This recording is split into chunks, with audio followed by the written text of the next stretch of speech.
pagi teman-teman ya, kita berjumpa lagi dalam video pembelajaran online masih tentang balance scorecard ya. Jadi dalam video sebelumnya kita sudah menurunkan balance scorecard di level korporat ke level divisi. Dalam ilustrasi tadi divisi SDM ya. Seperti yang Anda lihat di sini di depan Anda ini ya. Inilah scorecard divisi SDM ya, ada 9 pilar. 3 diturunkan dari level korporat dan 6 dibangun berdasarkan proses kerja orang-orang SDM. Ya. Jadi sekali lagi caranya ada 2 mas ya, ada direct, ya, ada indirect. Yang tidak kalah pentingnya ya masing-masing tadi sasaran kinerja tadi ya diterjemahkan juga KPI-nya. Ya, seperti ini. Nanti targetnya ditulis juga. Setelah targetnya ditulis, ya kemudian itulah yang menjadi scorecard-nya kepala divisi SDM, ya atau scorecard-nya direktur SDM, ya desain. Jadi nanti direktur SDM atau kepala divisi SDM atau manajer SDM, ya ini tergantung level perusahaan Anda lah mas ya. Kalau manajer SDM ya ini cocok juga untuk KPI-nya manajer SDM mas. Nah tadi adalah untuk SDM ya, saya akan berikan contoh ringkas untuk marketing. Jadi sekali lagi ini adalah ilustrasi untuk corporate scorecard. Ya, bagaimana ini diturunkan ke level divisi marketing. Kalau divisi marketing, divisi produksi itu lebih straightforward mas ya, karena mereka divisi utama. Jadi di perusahaan itu kan memang ada beberapa divisi yang bersifat core ya, misalnya yang mencetak uang ya, misalnya divisi marketing, divisi produksi, divisi sales itu kan yang mencetak uang. Sementara kalau divisi SDM, divisi GE, divisi financial, divisi IT itu supporting. Jadi cara membaca scorecard-nya itu memang agak sedikit lain perspektifnya, sudut pandangnya. Tapi kalau Anda dari divisi marketing, Anda dari divisi produksi itu mirip sudut pandangnya dengan level korporat. Ya karena divisi produksi, divisi marketing itu divisi-divisi yang bersifat core, ya, divisi inti. Sehingga cara ini ketika diturunkan ke level marketing itu lebih straightforward mas ya. Ini contohnya adalah ini level corporate scorecard. Ya jadi kalau saya coba tampilkan di corporate marketing balance scorecard tuh jadinya seperti ini mas ya. Jadi yang nomor financial ini dua-duanya sama ini mas ya. Kita adopsi langsung. Customers juga tiga-tiganya kita adopsi langsung ya. Customer satisfaction, market share, customer acquisition itu di level corporate ada. Dan memang itu merupakan tugas pokoknya orang marketing ya. Sehingga memang itu layak dan relevan diambil, diadopsi langsung menjadi scorecard-nya orang marketing. Ya, ini ada 3 nih. Ya. Ininya diambil, ini diambil, ini diambil, ini diambil, ini diambil. Ya. Itu di financial mas sama customersnya. Ya. Nah di bisnis prosesnya ada 4, yang 2 yang warna oranye itu adalah yang diambil langsung. Ya. Sama prinsipnya, kenapa diambil langsung? Karena itu 2 sasaran strategis di level korporat yang mengenai inovasi sama CRM ini merupakan tugas pokoknya divisi marketing. Jadi ya langsung diadopsi saja. Nah tapi mereka kemudian menambahkan yang warna biru ini mas, ditambahkan 2, ini contoh saja mas ya. 2-nya apa? Ya ini mas misalnya, implement smart marketing programs. Jadi orang-orang divisi marketingnya harus bikin program promosi yang menarik, yang maknyus, yang cetar membahana, ya, supaya menjadi excellent. Dan kemudian di level berikutnya adalah expand market areas. Jadi untuk meningkatkan jumlah pelanggan, akuisisinya meningkat ya area pemasarannya ditambah. Tadinya hanya di Jakarta misalnya, expand ke seluruh Jawa. Setelah Jawa dikuasai, ya expand ke Sumatera, ke Kalimantan, ke Sulawesi dan seterusnya. Nah di learning and growth-nya ini satu saja mas. Nah, ini mas sama mas ya. Jadi kalau di learning and growth itu saya selalu menyarankan sasaran strategisnya mirip seperti ini. Bagaimana Anda mengembangkan kompetensi SDM orang-orang marketing? Ya, maksudnya ini kompetensi karyawan marketing, mas. Ya, SDM ini bukan divisi SDM tapi karyawan marketing. Jadi staf marketing lah misalnya. Jadi orang-orang marketing itu kompetensinya ditingkatkan juga. Jadi bahasanya adalah mengembangkan kompetensi staf marketing.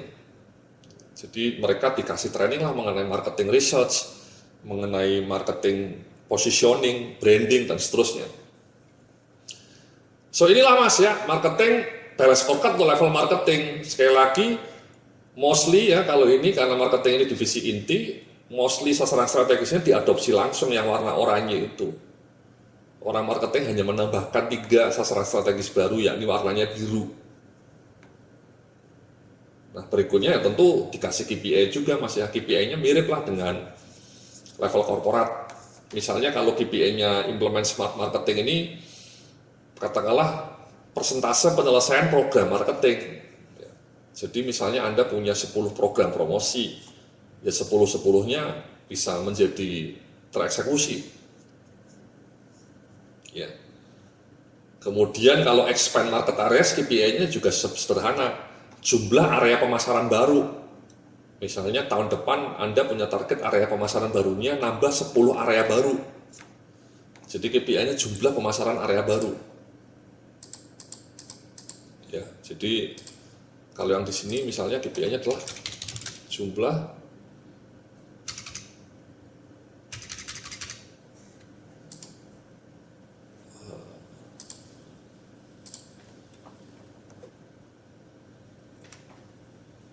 mungkin saya pindah seperti ini aja mas ya. Yang warna oranye KPI-nya seperti yang di corporate ya, Anda bisa lihat. Yang ini juga oranye ini. Jadi yang baru ini hanya biru, ada 3.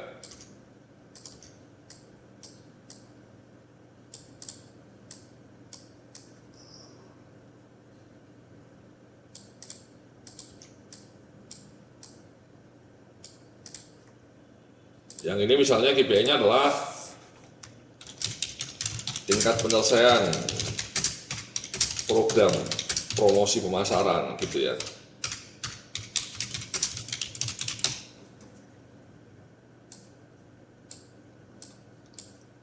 Jadi misalnya Anda setahun punya marketing plan lah, namanya marketing plan ya, orang marketing itu punya marketing plan.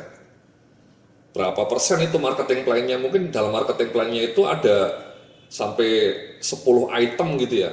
Dari 10 item itu berapa yang tereksekusi? Ya, itu mas, tingkat penyelesaian program promosi pemasaran dan marketing plan.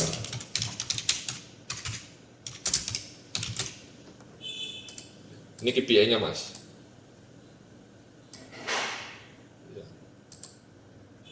Nah kalau yang KPI expand market sharing, expand market area ini ya simple mas ya. Jumlah area pemasaran baru. Ya, misalnya targetnya 10. Kalau ini targetnya 100% mas, tereksekusi.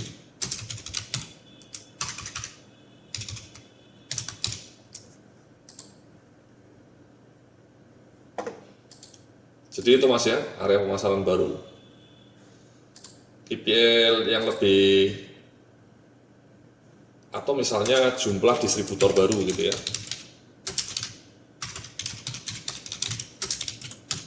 Bisa ada 2, area pemasarannya baru 10, masing-masing area pemasaran bisa mendapatkan 2 distributor atau 1 agen lah, distributor atau agen gitu mas ya.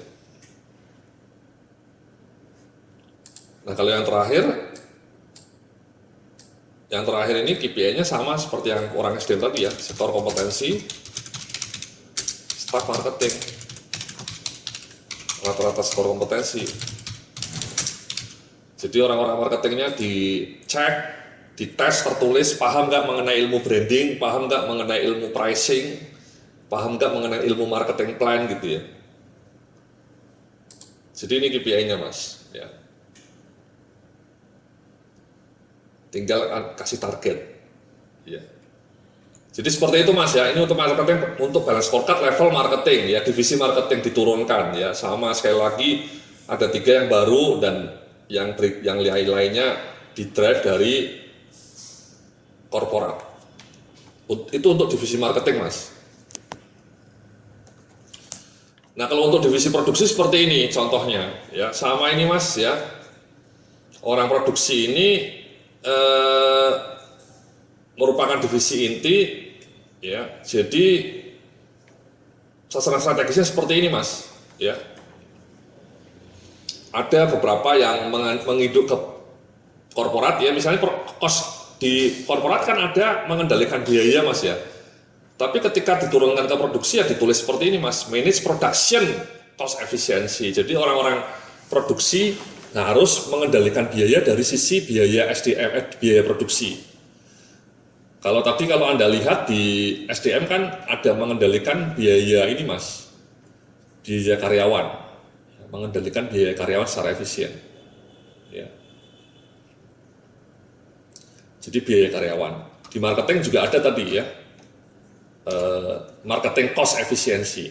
Ya, jadi KPI-nya ya marketing cost, ya, realisasi dibanding budget misalnya. Jadi kata-katanya kalau di corporate kan umum, Mas, ya, manage cost. Kalau di masing-masing divisi ya dicantumkan divisinya, mengelola biaya pemasaran. Kalau orang SDM ya mengelola biaya SDM.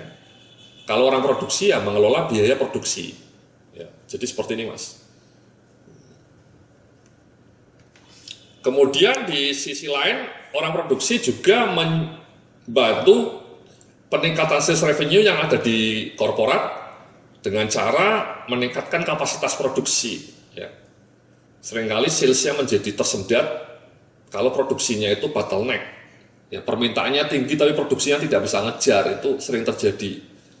Kayak kasus dulu ya, sepeda motor Honda penjualannya agak sedikit stagnan bukan karena nggak laku, karena memang produksinya tidak sanggup, ya, sudah full.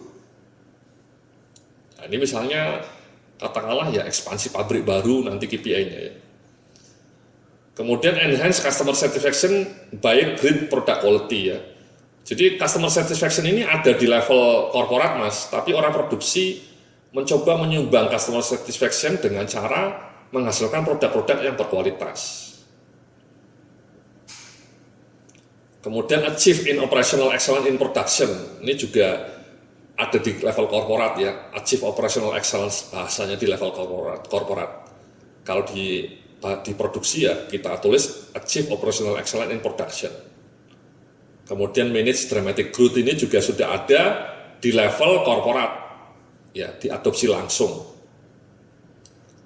Kemudian learning and growth-nya juga sama, Mas, mengembangkan kompetensi SDM produksi, maksudnya orang-orang di bagian produksi, operator, manajer produksi, asisten manajer produksi itu dikembangkan kompetensinya.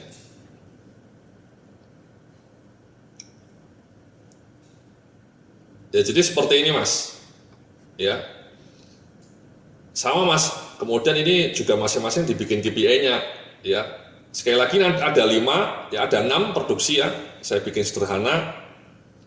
Sebagian adopsi langsung, ya, semi adopsi, maksudnya semi adopsi itu diadopsi langsung dikasih kata-kata baru, ya, achieve operational excellence in production. Kalau di korporat kan bahasanya achieve operational excellence saja, ini di produksi achieve operational excellence in production, manage tambahin production cost efficiency, di customers enhance customer satisfaction ditambahkan by great product quality, increase sales revenue with optimum production capacity. Jadi semi adopsi. Nah, ini kalau mau dibikin KPI-nya seperti ini, Mas, ya. Jadi mari coba kita bikin KPI-nya, kita rapikan.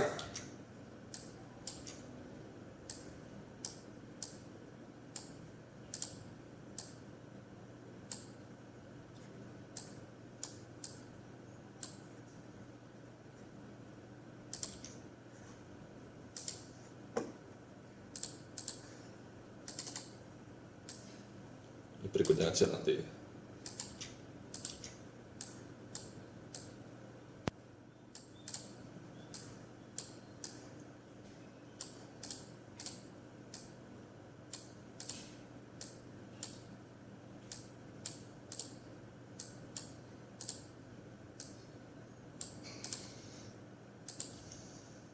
KPI-nya mungkin bisa copy dari sini, ya. Ini.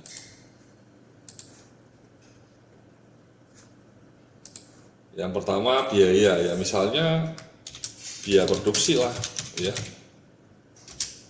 actual versus budget. Ya, targetnya ya maksimal 100%, jangan lebih dari 100%. Kalau di atas 100% berarti kan over budget, Mas. Ya.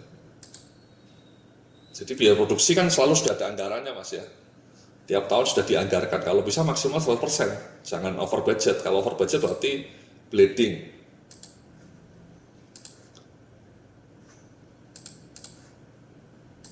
Nah, di sini kita bicara mengenai production capacity.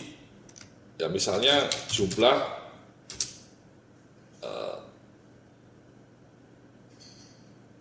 pembangunan pabrik baru.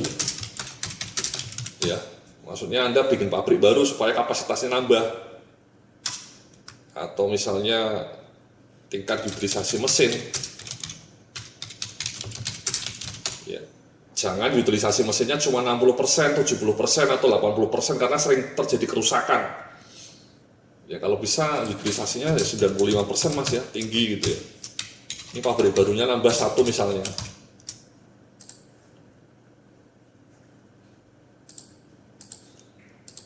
Kalau yang ini kita bicara mengenai quality, Mas, ya. Ya, bicara mengenai quality ya, misalnya ya defect rate. Ya, kalau bisa jangan terlalu tinggi-tinggi ya. Atau reject rate.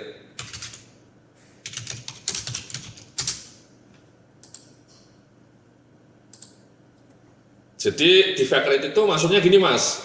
Produk yang tidak lolos QC internal ya. Jadi Anda biasanya kalau perusahaannya manufacturing atau perusahaan di pabrikasi itu punya yang namanya quality control. Nah, produknya jangan terlalu banyak defect, itu lolos. Nah, kalau reject ini sudah lolos dari QC tapi kemudian dikembalikan oleh customers. Karena customersnya komplain nih produkmu ada cacatnya, misalnya kamu beli handphone. Ini kok layarnya sudah ada coretannya, itu kan berarti dikembalikan, reject rate. Atau saya kemarin beli kamera handycam ya, belum ada sebulan sudah rusak, Mas. Mereknya Panasonic, itu berarti reject rate. Ya, sayanya kembalikan tuh produknya. Karena belum ada sebulan kok sudah rusak. Jadi orang produksi kalau ininya tinggi ya customer satisfaction-nya ya nyungsep, Mas. Contohnya saya tadi, saya tidak happy lah. Saya beli handycam baru sebulan kalau sudah rusak. Mereknya Panasonic. Saya kalau disurvei ya tidak akan happy. Nah, itu terjadi karena orang produksinya mungkin tidak bagus ya, defect quality controlnya ya. Ini, Mas, KPI-nya ya. Nah, yang berikutnya ini KPI yang ini.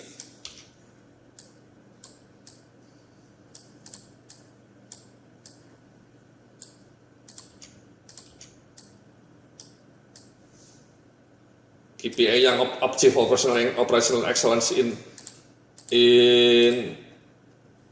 excellent production ini banyak, Mas, ya. Misalnya ya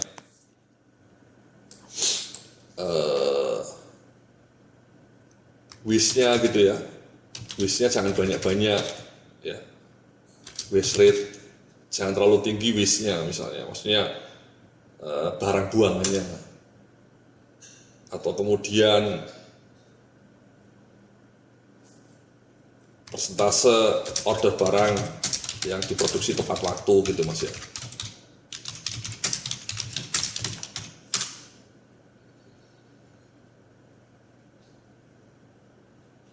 Kemudian yang berikutnya misalnya bisa juga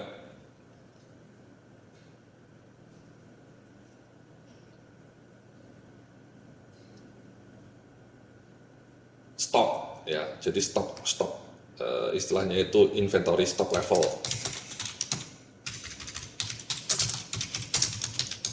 Maksudnya begini, Mas, ini maksudnya jangan terlalu tinggi ya stok di gudang. Kalau terlalu tinggi itu jelek ya, boros. Ya misalnya katakanlah ya maksimum berapa gitu ya.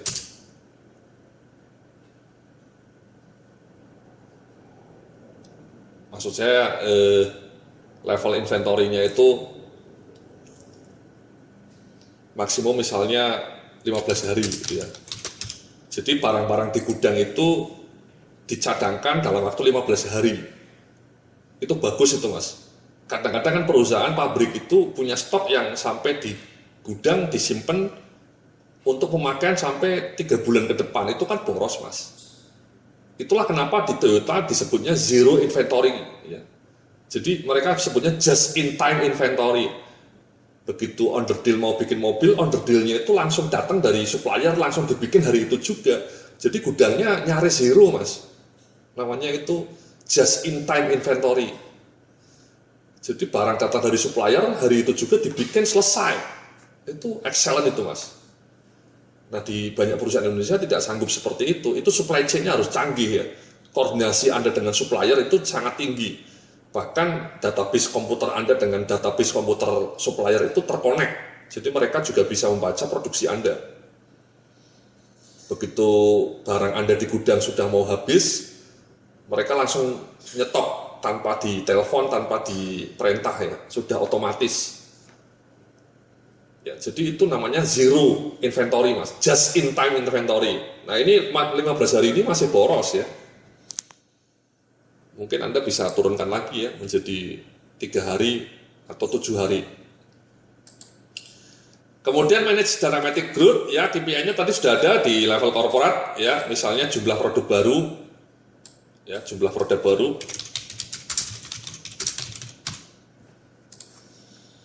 Nah yang terakhir ini sama juga Mas, ya. Jadi tadi rata-rata skor kompetensi